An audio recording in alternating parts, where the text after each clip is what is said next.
अस्सलाम वालेकुम। आज हम देखेंगे लेसन नंबर 119 läkun 119। आज के लेसन में हम बात करेंगे argumenterande text की या insändare की। ठीक है, बेसिकली argumenterande text और जो insändare हैं वो सेम ही एक चीज़ के दो नाम हैं। ठीक है, तो ये मोस्टली जो है मतलब होते हैं ये आर्टिकल न्यूज़पेपर्स वगैरह में। ठीक है, तो उसके बारे में मतलब जो है वो अगर कोई बंदा अपना पॉइंट ऑफ व्यू शेयर करता है, अपना ओपिनियन देता है, ठीक है, तो उसको हम argumenterande text कहते हैं। ठीक है, तो फर्स्ट वन हम देखेंगे कि इसमें क्या क्या मतलब होता है कि man skriver sina åsikter, कि यू राइट योर ओपिनियंस, कि आप अपना ओपिनियन लिखते हैं। ठीक है, påverka इन्फ्लुएंस या इसका साइड इफ़ेक्ट, मतलब कि हम देखते हैं कि किसी चीज़ के बारे में उसका जो जिस चीज़ के बारे में हम अपना पॉइंट ऑफ व्यू शेयर कर रहे हैं, ठीक है, अपना ओपिनियन बता रहे हैं, जिस चीज़ के बारे में हम बात कर रहे हैं उसका इन्फ्लुएंस कैसा है। ठीक है, पॉजिटिव है या नेगेटिव है। övertyga यानी कन्विंस, कि फिर हम अपने जो है वो ओपिनियन से दूसरे का मतलब जो है वो दूसरे बंदे को कन्विंस करते हैं। ठीक है, उसके बाद है ändra någons åsikt, कि चेंज समवन्स ओपिनियन, और फिर हम जो है वो किसी दूसरे का पॉइंट ऑफ व्यू जो है मतलब या उसका ओपिनियन भी चेंज कर सकते हैं। ठीक है, एक argumenterande text में। तो मतलब ये जो argumenterande text हम लिखते हैं इसमें जो है मतलब सब्जेक्टिविटी होती है। ठीक है, ऑब्जेक्टिविटी नहीं होती, सब्जेक्टिविटी होती है, कि इसमें हम बताते हैं कि हम मतलब इस सिचुएशन को कैसे देख रहे हैं, हमें कैसा लग रहा है। ठीक है, तो वो पॉजिटिव भी हो सकता है, वो नेगेटिव भी हो सकता है। तो इसको जो अब हमने लिखना है तो मतलब इसमें हम ये जो है ना अपना मतलब स्टार्टिंग पॉइंट जो है वो हम ये देख सकते हैं कि jag tycker हम लिख सकते हैं, jag anser लिख सकते हैं, jag känner eller min åsikt är eller jag menar। ठीक है, कि यहाँ से मतलब आपने अपना जो है फ्रेज वो है स्टार्ट करना है। ठीक है, तो jag tycker का मतलब है आई थिंक, या anser इसका मतलब ये होता है आई थिंक, या känner आई फील, या min åsikt är my opinion is, या menar I mean। ठीक है, तो इसके आगे हम अपना जो है वो बात रख सकते हैं। तो इसमें बेसिकली होता क्या क्या है, फर्स्ट वन आ जाती है रुब्रिक, यानी हेडिंग एक होनी चाहिए मतलब argumenterande text की। उसके बाद वाद विल उसका हैंदा। ठीक है, रुब्रिक के अंदर क्या है मतलब कि आप क्या चाहते हैं कि क्या हो। ठीक है, उसके बाद सेकंड ऑप्शन आ जाता है bakgrund, के hur ser situationen ut, कि what does the situation look like, कि सिचुएशन कैसी है। ठीक है, what har hänt, what has happened, कि मतलब क्या हुआ है जिसके बारे में आप आर्गूमेंट करना चाह रहे हैं। ठीक है, उसके बाद आ जाता है ओसिक्त यानी ओपिनियन, कि हमने अपना जो है वो अपना हमने उस सिचुएशन या उस चीज़ के बारे में अपना ओपिनियन देना होता है, कि आप इस चीज़ के बारे में क्या सोचते हैं या आप इस चीज़ इसको किस जो है वो नज़रिए से देखते हैं। वह थिक्कर दुओम दिया।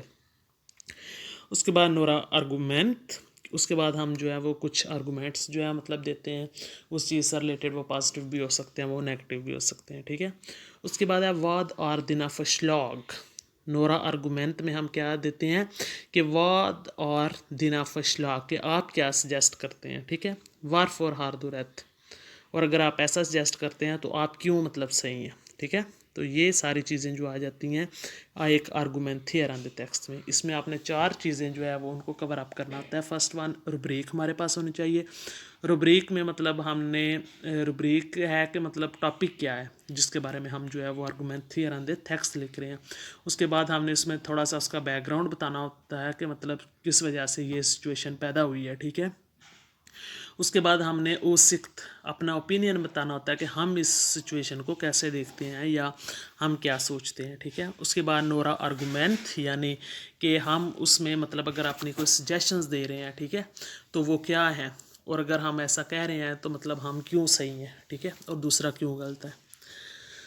तो जैसे अब इसे हम जो है वो वन बाय वन देखेंगे। मतलब रुब्रिक, रुब्रिक में मैंने टॉपिक लिया है सैंक प्रीसेट फॉर कलेक्टिव ट्रैफिक। ठीक है, कि मतलब ये जो कलेक्टिव ट्रैफिक है, ठीक है, इसमें जो है वो कीमतों को, प्राइसेस को कम किया जाए। ठीक है, कलेक्टिव ट्रैफिक में आ जाते हैं ये मतलब बस थोक वगैरह, ये सारे जो है इनकी मतलब टिकटों जो है उनकी प्राइसेस जो है वो बहुत ज़्यादा है। ठीक है, तो उनकी प्राइसेस जो है वो कम की जाएँ।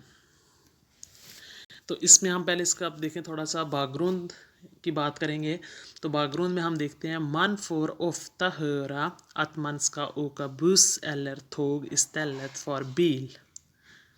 कि you are often hear that you should take a bus or train instead of a car। क्या आपने अक्सर सुना होगा कि आपसे कहा जाता है कि मतलब आपको कार की बजाय जो है वो बस या ट्रेन लेनी चाहिए, ठीक है। Men varför ska man göra det när det nästan kostar lika mycket? But why should you do it when it costs almost as much? लेकिन आप ऐसा क्यों करेंगे जबकि मतलब इसकी प्राइसेस जो है वो बहुत ज़्यादा या ये बहुत ज़्यादा कॉस्टली होगा, ठीक है। कि मतलब जैसा आजकल जो है ये बसें और ट्रेन वगैरह की मतलब टिकटें बहुत एक्सपेंसिव हैं, और उसकी बजाय अगर मतलब बंदा अपनी गाड़ी को जो है वो प्रेफरेंस दे तो मतलब वो काफ़ी उससे जो है वो बिल लीक होता है, यानी कम होता है, सस्ता पड़ता है। अब ओसिक्त, अब इसमें मैं जो है वो अपना पॉइंट ऑफ व्यू बता रही हूँ, ठीक है, कि मतलब क्यों जो है वो कम करनी चाहिए। तो ये फर्स्ट वन है, जैसे ये स्टार्टिंग किया है कि jag anser att, I think, ठीक है, att det är för dyrt att kollektivtrafik och tar hellre bilen om jag behöver åka någonstans. I think it is expensive to use public transport and would rather take the car if I need to go somewhere, ठीक है। कि मेरे ख्याल में ये बहुत जो है ना पब्लिक ट्रांसपोर्ट यूज़ करना जो है वो बहुत एक्सपेंसिव है, ठीक है। इसकी बजाय अगर बंदा अपनी गाड़ी ले जाए तो वो मतलब अगर मुझे कहीं ज़रूरत है तो मैं अपनी गाड़ी ले जाना पसंद करूँगी, या वो मतलब जो है मुझे सही है। सेकंड जो है मेरी åsikt क्या है कि jag tycker att man ska sänka priset på biljetterna för att flera ska åka kollektivt. I think that the price of tickets should be reduced so that more people can travel by public transport, ठीक है। कि अगर आप चाहते हैं कि मतलब ज़्यादा लोग जो हैं मतलब वो पब्लिक ट्रांसपोर्ट यूज़ करें तो उसके लिए क्या है कि आपको अपनी प्राइसेस जो हैं टिकटों की वो कम करनी होंगी, ताकि ज़्यादा लोग जो हैं वो पब्लिक ट्रांसपोर्ट के ज़रिए ट्रैवल कर सकें, ठीक है। उसके बाद है नोरा आर्गूमेंट, ठीक है। तो अब जो आर्गूमेंट हमने जब मतलब देने हैं ना तो उनको हमने ऐसे स्टिक में लिखना है। स्टिक का मतलब है कि ऐसे ना उन्हें छोटे छोटे पॉइंट्स में लिखना है, एक ही ऐसे सीधा नहीं लिख देना, मतलब उससे जो है वो टेक्स्ट जो है वो मतलब थोड़ा बोरिंग लगता है, ठीक है। तो जैसे ये स्टार्ट करेंगे हम फॉर द फर्स्ट, ठीक है, हम अपना फर्स्ट जो है वो आर्गूमेंट रख रहे हैं तो उसको हम स्टार्ट करेंगे for the first skulle folk vilja kollektivtrafik mycket oftare för att det blir billigare att åka। तो अगर आप प्राइसेस कम करेंगे तो उससे क्या होगा, firstly people would choose a public transport much more often because it would be cheaper to travel. तो उससे क्या होगा कि अगर आप मतलब मैंने अपना मतलब वो सिक्त रखा कि जो है वो पब्लिक ट्रांसपोर्ट की जो है मतलब वो प्राइसेस कम की जाएं, तो उससे मतलब अब मैं आर्गूमेंट पेश कर रही हूँ कि मतलब उससे क्या होगा। पहली बात तो ये है कि लोग जो हैं वो पब्लिक ट्रांसपोर्ट ज़्यादा यूज़ करेंगे क्योंकि ये मतलब सफ़र जो है उन्हें सस्ता पड़ेगा, ठीक है। For the Andhra secondly skulle kollektivtrafiken tjäna mycket pengar tack vare att fler väljer att åka kollektivtrafik। कि दूसरा इससे जो है मतलब उन्हें भी जो है वो फ़ायदा होगा। फ़ायदा कैसे होगा कि जब ज़्यादा लोग जो है मतलब पब्लिक ट्रांसपोर्ट यूज़ करेंगे तो वो ज़्यादा मनी जो है वो बना सकेंगे, तो मतलब जो है इस चीज़ का उन्हें भी फ़ायदा होगा, ठीक है। Public transport would make a lot of money thanks to more people choosing to use public transport. कि अगर ज़्यादा लोग यूज़ करेंगे पब्लिक ट्रांसपोर्ट तो उन्हें भी इस चीज़ का बेनिफिट होगा। तो मतलब थर्ड वन जो है उसमें हम जब अपना एंडिंग करेंगे आर्गूमेंट की, ठीक है, तो उसको हम लिखेंगे dessutom इन एडिशन या further are they bättre för miljön därför att fler lämnar bilen hemma। कि in addition it is better for the environment because more people leave the car at home. कि ये environment के लिए भी, माहौल के लिए भी बेहतर है कि अगर ज़्यादा लोग अपनी गाड़ियाँ घर पे छोड़ जाएं और पब्लिक ट्रांसपोर्ट यूज़ करें, ठीक है। तो ये हो गया argument. Sänk priserna på till exempel buss och tågbiljetter för folk och miljons skull.